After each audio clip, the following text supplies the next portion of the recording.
તો જામકંડોરણામાં પ્રેમનું પાનેતર નામે 9મો શાહી સમૂહ લગ્નોત્સવ યોજાયો હતો।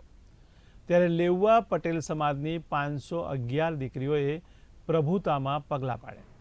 ત્યારે વિઠ્ઠલ રાંદડિયાની પુણ્ય સ્મૃતિમાં તેમના પુત્ર જયેશ રાંદડિયા દ્વારા ભવ્યાતિભવ્ય જાજરમાન સમૂહ લગ્નોત્સવનું સુંદર આયોજન કરવામાં આવ્યું। ત્યારે ભાજપના યુવા નેતા જયેશ રાંદડિયા દ્વારા તેમના સ્વર્ગસ્થ પિતા વિઠ્ઠલ રાંદડિયાની પુણ્ય સ્મૃતિમાં જામકંડોરણામાં પ્રેમનું પાનેતર નામે 511 દીકરીઓનો ભવ્ય સમૂહ લગ્નોત્સવ યોજાયો હતો, જેમાં ભાજપના પ્રદેશ પ્રમુખ CR પાટીલ, સાંસદ મનસુખ માંડવિયા, પૂર્વ મુખ્યમંત્રી વિજય રૂપાણી, કૃષિમંત્રી રાઘવજી પટેલ ઉપરાંત પાટીદાર સમાજના ધારાસભ્ય તેમજ પાટીદાર સમાજના અનેક અગ્રણી આગેવાનો ઉપસ્થિત રહ્યા હતા। આ 9મા શાહી સમૂહ લગ્નોત્સવ માટે હવેલી જેવો ભવ્ય સેટ ઊભો કરવામાં આવ્યો હતો।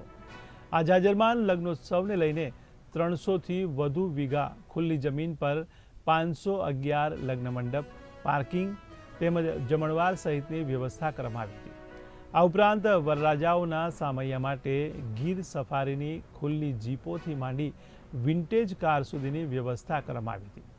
જ્યારે લોકોને અગવડ ન પડે તે માટે 10,000થી વધુ સ્વયંસેવકો છેલ્લા કેટલાક દિવસથી સતત ખડે પગે ફરજ બજાવી હતી।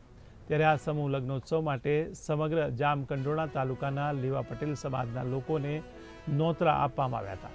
ત્યારે સમાજ સિવાય વિવિધ ક્ષેત્રના આગેવાનોને આમંત્રણ આપવા માટે 25,000 જેટલી કંકોત્રીનું વિતરણ કરવામાં આવ્યું હતું।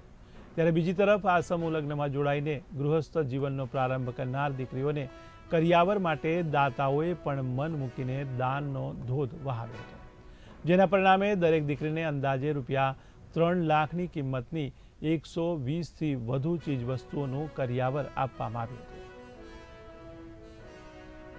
આજે જામકંડોરણાને આંગણે લેવા પટેલ સમાજની 511 દીકરીનો ભવ્ય સમૂહ લગ્ન આજે જામકંડોરણાની ધરતી ઉપર ઇતિહાસ રચાણો છે। મારી અપેક્ષાથી પણ સારો કાર્યક્રમ એટલે જે રીતે જ્ઞાતિબંધુઓ આજે જામકંડોરણાને આંગણે આવ્યા છે, જ્ઞાતિબંધુઓનો આભાર વ્યક્ત કરું છું। આ કાર્યક્રમને સફળ બનાવવા માટે મારા જેતપુર જામકંડોરણાના 10,000થી વધારે સ્વયંસેવકો કે જ્યાં સવારથી લઈ અને અત્યાર સુધી આવડો મોટો ઇવેન્ટ, આવડો કાર્યક્રમ, અપેક્ષાથી વધારે લોકો અને છતાં પણ વિના વિઘ્ને એક પણ જાતની અડચણ મુશ્કેલી થઈ અને જે ફરજ નિભાવી છે તેમનો પણ આભાર માનું છું।